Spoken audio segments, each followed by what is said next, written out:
Le français dans les rues d'Algérie, dans les écoles privées algériennes. En tout cas, le gouvernement fait tout pour détrôner la langue de Molière. Une nouvelle orientation des autorités qui porte un coup dur au rayonnement de la francophonie. Nour Chahine, vous êtes le correspondant d'Europe 1 à Alger. Est-ce que l'enseignement du français, c'est déjà de l'histoire ancienne ?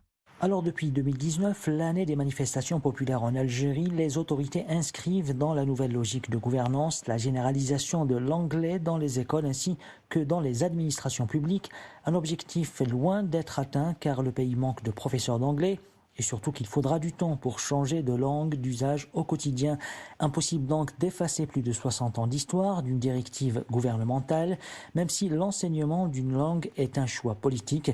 Les autorités algériennes utilisent en effet la langue française comme un levier parmi tant d'autres pour passer des messages à Paris. Mais dans les faits, il y a une demande des Algériens pour apprendre à leurs enfants la langue française, car ceux qui vont étudier à l'étranger choisissent souvent des universités françaises. Donc, le gouvernement tente de faire passer la politique en premier, mais dans la pratique, les Algériens ne peuvent se passer du français, que ce soit pour étudier ou même communiquer au quotidien. Nour Chahine, correspondant d'Europe 1 à Alger.